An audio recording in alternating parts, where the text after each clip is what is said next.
Funding for this program made possible by the Investor Protection Trust, the State of Alaska Division of Banking and Securities, and AARP Alaska.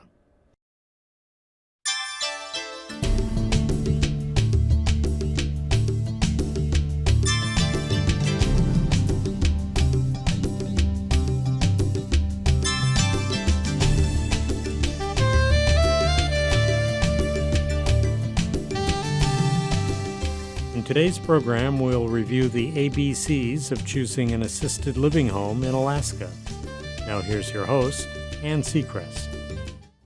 Hello everyone and welcome to AARP Alaska. Today our guest is Teresa Holt, Long Term Care Ombudsman for the state of Alaska.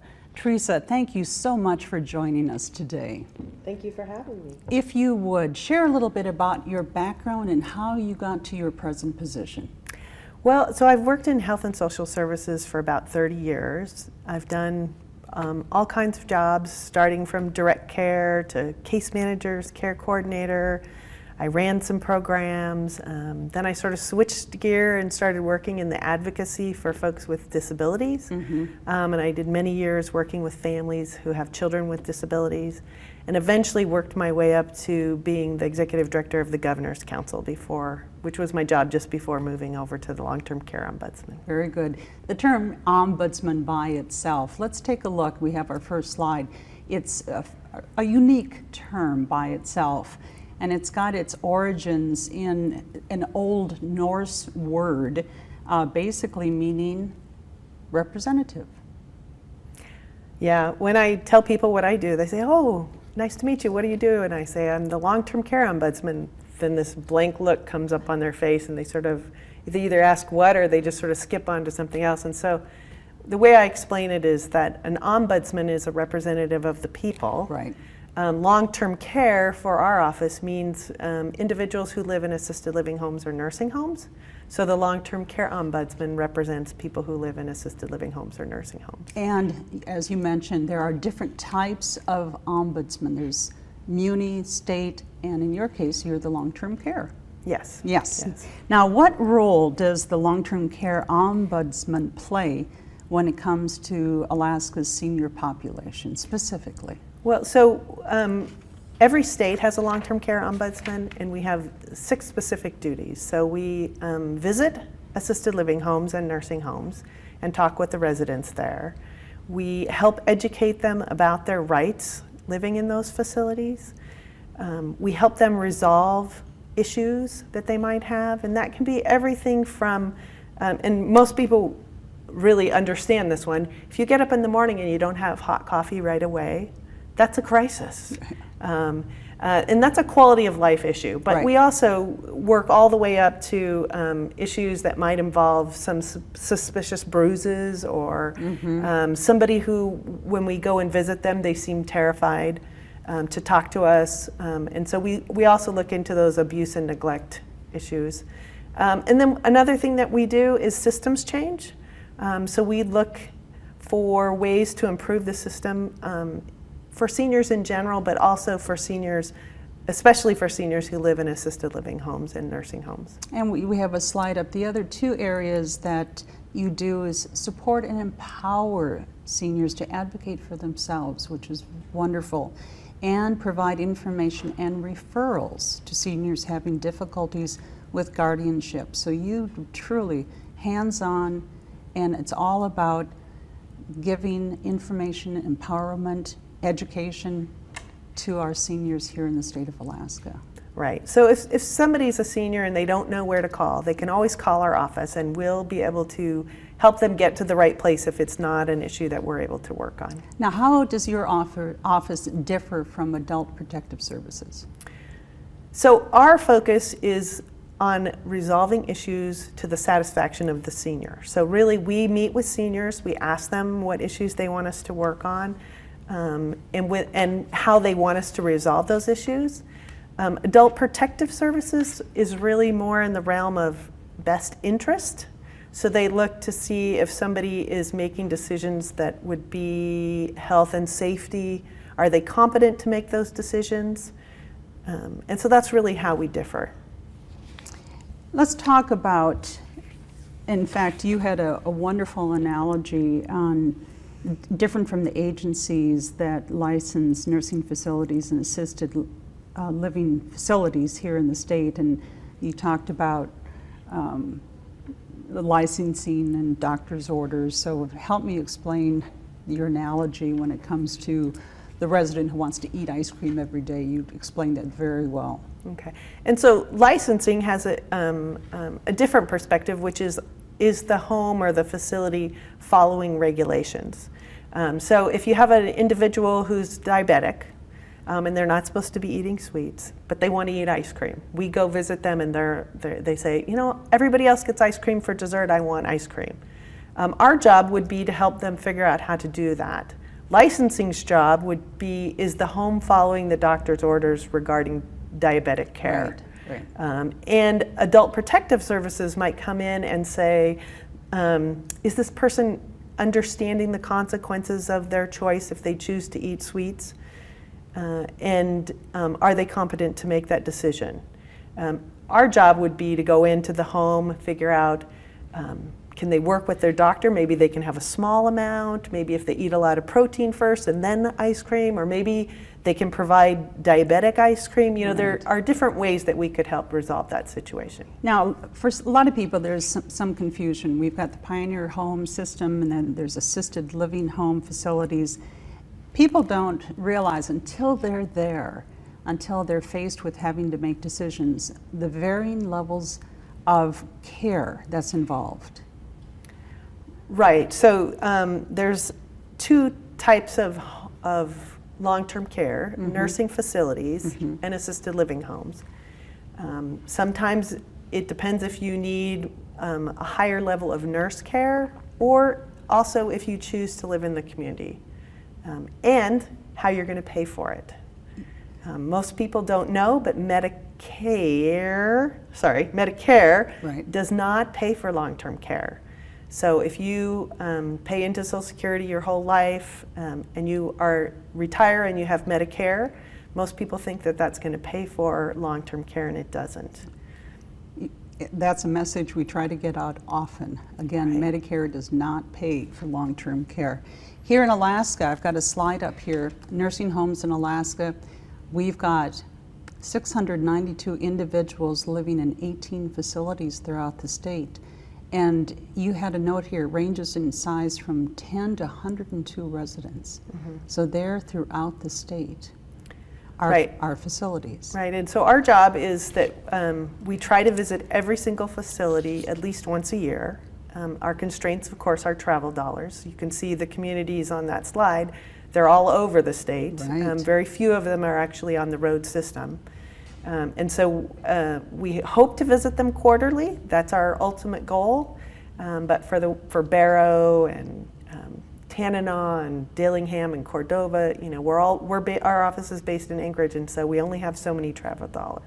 Do you rely on volunteers in many cases? We do. So we are currently pushing to find and recruit new volunteers, especially in those communities off the road system. And it's really a very small time commitment on a monthly basis. The biggest time commitment is that upfront training. We ask folks to attend 12 hours of in-classroom training, and then we do 8 hours of supervised visits with them in the facilities that they're going to be visiting. And then really it's only one visit a month and 1 hour of continuing education. Now, when you started with 8 volunteers. How many volunteers do you have now? We have about 30, we just graduated class, so we have 36 now. That's awesome. And what is your goal? Our goal is to get 100 volunteers. Within what time frame? Within the next 5 years. That's wonderful. And so what does a volunteer do? So a volunteer goes and visits in a small home. So if it's a small assisted living home and there's maybe 5 residents, they'll try to visit with each resident in the home. If it's a larger facility, maybe one of those facilities that's 100, they'll try to meet with 5 to 10 individuals each visit. And really, they go and they visit with the senior, and they ask them, do you have any concerns? Are there anything that our office can help you resolve? Whether it be someone in the facility not being nice to you, or the food isn't how you would like it. Just really a whole range of issues, whatever that senior needs help with. You've got some super volunteers, I understand. We do. Most of our super volunteers are individuals who have had a family member who's lived in a long-term care facility and has passed away, and they want to give back and visit with other seniors. So for many volunteers, it sounds like a social event as well. It is. We have one gentleman who visits, the requirement is once a month, and he goes every week. That's wonderful. Speaking of assisted living, another slide here, there are 3,642 individuals living in 650 homes throughout Alaska, and of those, there are 2,400 seniors living in 264 homes. And this it's across the board as far as the levels of care, and this also includes individuals who have mental health or intellectual and developmental disability challenges. Right, so we focus on visiting every single facility that's licensed to serve seniors. But if someone calls our office and there's a senior who lives in another home, maybe a home for folks with developmental disabilities, then we will go and visit that home, and then we add it to our list so that we are visiting that home also. It's important to know, though, that we're a very small office. There's myself and 5 other people, 1 person to answer the phone, and 4 people who make the visits. And so that's a lot of facilities and a lot of people to visit, which is why we're really recruiting volunteers. Wonderful. Let's talk very briefly about the rights that an individual has in a long-term care facilities. In a statement, do you keep, or an answer to the question, does an individual keep their rights in a facility? Yes, so you should have the same rights that you would have if you were living in your own home. So, for example, the right to vote. And we recently had a gentleman who was very interested in all the debates that were going on and realized that he was no longer registered to vote. And so we helped him get his voter card so that he could do that. He probably didn't have transportation either. Well, first of all, he didn't have an ID card, which you need to have, so right. We had to work with the guardian to get the ID card, and then we had to help him get transportation, arranged with his sister to take him to the DMV to get the card. And then you can sign up online if you have all those pieces. So now he's engaged. He's engaged, and he's excited for November. Wonderful. We'll be back with our guest, Teresa Holt, right after this break. Caregivers need to know they aren't alone. The AARP Caregiving Resource Center is an easily accessible place available around the clock with tools and information to help them care for their loved one and themselves. Visit aarp.org/caregiving. We're back with Teresa Holt, Long Term Care Ombudsman for the state of Alaska. And right before we took our break here, we were talking about the rights of those who live in long-term care facilities. And we started with the fact that, this is the home they're living in. The other is information. When it comes to information, where do the rights, what type of rights do residents have when it comes to information?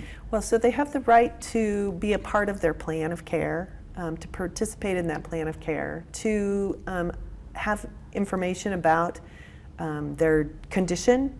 So if somebody helps them go to the doctor and they don't understand it, for someone to explain what happened at the doctor's office or their new medication, why they're taking a new medication. And then also to have information about the cost of the care they're receiving. So if they're private paying or whether Medicaid's paying for that, and maybe Medicaid pays for some pieces but doesn't pay for others. So if there's any cost to them, they need to know what those costs are. Good. Now, as far as choices, I like this list here. Choose your doctor and other healthcare providers. It seems like there's, now I have to go back here. Is this something that's new as far as rights of the residents? Has this changed, or has it always been there? Well, so the Centers for Medicaid and Medicare Services, maybe it's the other way around, Medicare and Medicaid Services, CMS has come down with some explanation of what has always been there as far as person-centered care. And so the choice section of the rights has really been re-emphasized and explained better. And so people have the right to choose out of a couple placements and not just the placement that's presented to them. So the facility that they might go to. They have the right to choose a roommate. We're not really sure how that's going to play out if there's only one spot in a home. I'm not really sure how in practicality that's going to work. Yes. They have the right to choose when they get up, when they go to bed, without consequences. Quite often we'll find signs in assisted living homes that say if you aren't up by 8 o'clock and you miss breakfast, you don't get breakfast. Wow. Now it's very clear that yes, you do get breakfast. They have to provide you something. They maybe don't have to cook a hot breakfast, but they have to provide you oatmeal or cereal. Yeah, you had mentioned access to food. There's no restrictions. So the same access that you would have had in living in your own home. You know, you're probably not going to cook a meal at 3 in the morning, but you could go get a piece of cheese or a granola bar or hot milk or cocoa or something. There you go. Respect and dignity. Right, so this is a big one, to be treated with respect. They're seniors, they're our elders, and not just by staff, not just another job that they're doing, Right. or somebody who's in their way, essentially, Right. you know, causing them trouble or hassles.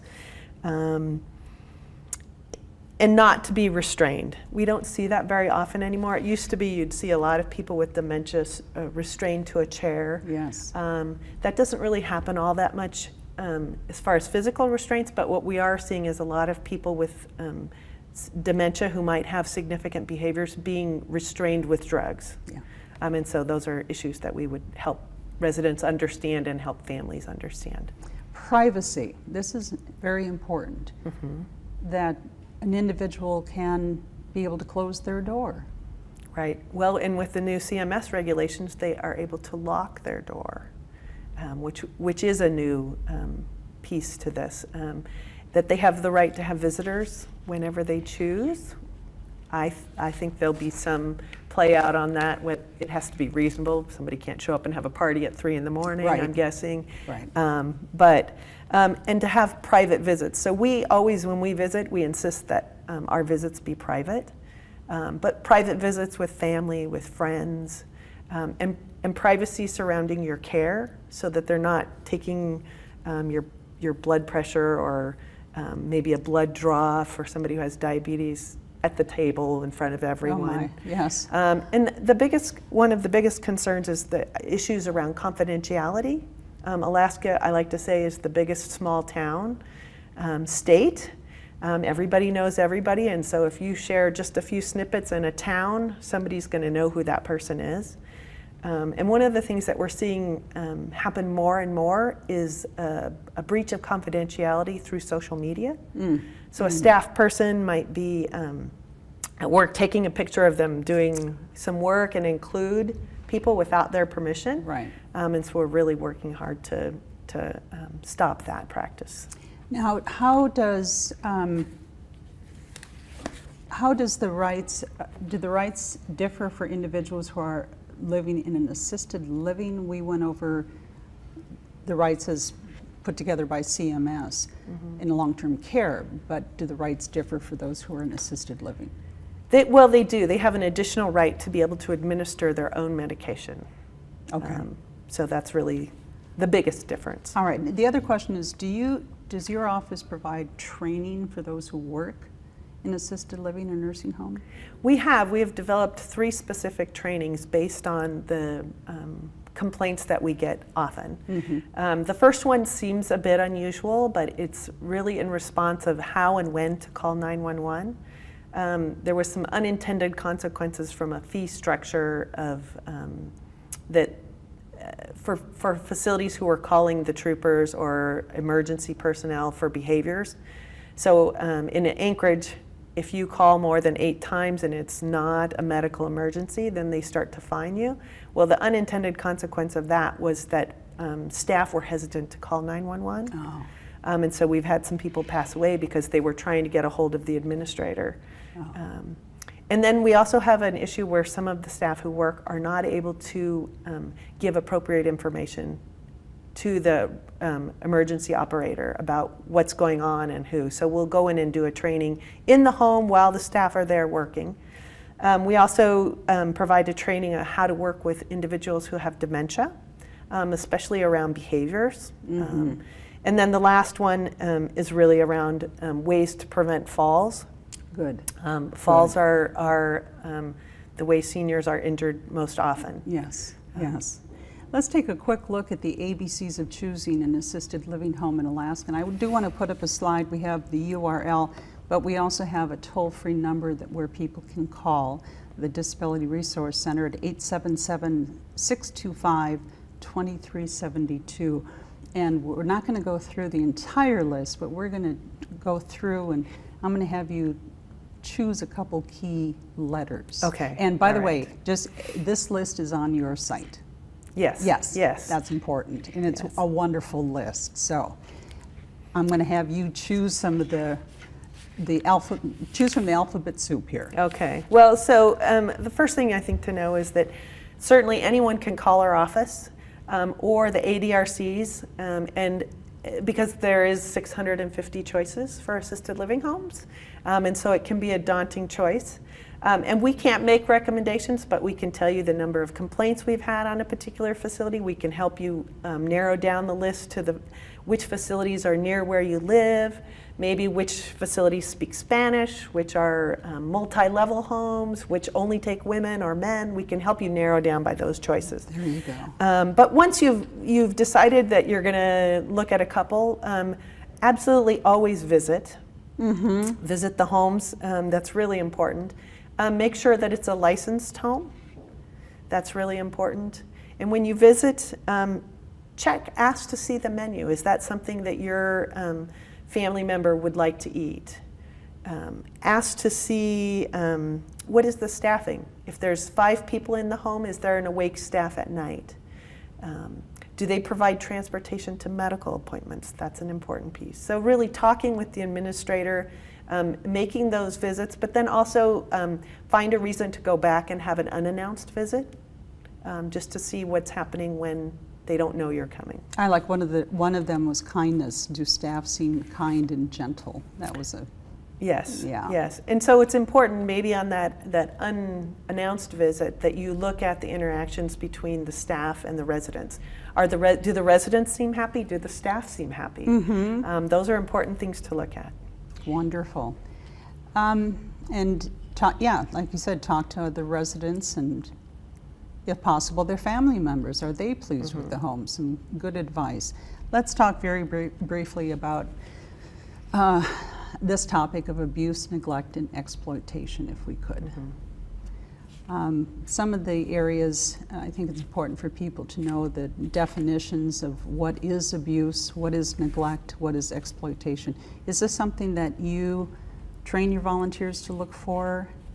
We do. A lot of the reports of abuse and neglect come from either staff working in the home, family members, maybe family members of someone else, and individuals who call themselves, or we find them on our facility visits. And really, abuse can be physical abuse, so it might be bruises, usually on the core of the body, or it can be verbal abuse, so somebody being extremely disrespectful, or somebody, we show up and somebody seems very afraid.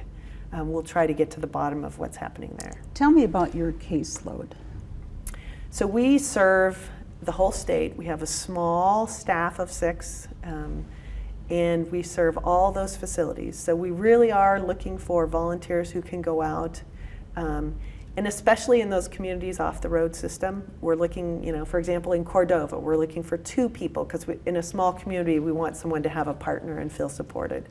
Or Barrow, or Dillingham, Tanana. There's a lot of facilities out there. What's the time commitment for an individual?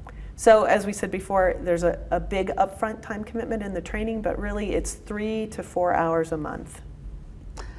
As far as long-term care ombudsman, how does Alaska compare to the lower 48? Case wide, caseload-wise, and staffing-wise?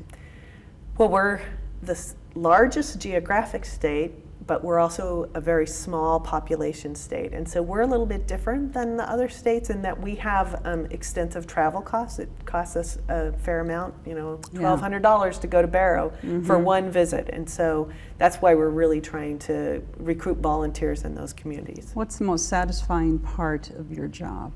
I think when you see that you've made a difference for somebody, you've been able to get that hot coffee in the morning. Or we had recently had a case where a gentleman, when he woke up in the morning, he wanted hot cocoa, and the kitchen didn't open till 7. But sometimes he would wake up at 5, and he just wanted hot cocoa, and he was just so happy to get that hot cocoa. What keeps you up at night? What keeps me up at night is really thinking about how we're going to serve this huge, they call it the silver tsunami. It's the baby boomers who are now aging. We know that we're going to need double the amount of care that we have now. And I just don't see nationally or in our state being able to build twice the number of facilities and pay for twice the number of care. And so I really worry about how are we going to serve all those folks. And I know that it's going to have to end up being a change in our system of care, how we care for folks. I wanted to put up your contact information on the slide. Your phone numbers there, the toll-free, and end with the quote that you shared. To the world, you might be just one person, but one person, you can be their world. Right, and so if you have a senior in a facility, go visit them. If you don't, call us and volunteer, and we'll set you up, and you can make a difference for somebody. Thank you. I want to thank our guest, Teresa Holt, Long Term Care Ombudsman for the state of Alaska. Teresa, thank you so much for joining us today. AARP is a nonprofit, nonpartisan member organization with more than 87,000 members in Alaska. AARP is dedicated to enhancing the quality of life for all as we age. We lead positive social change and deliver value to our members through information, advocacy, and service. Thank you for watching AARP Alaska.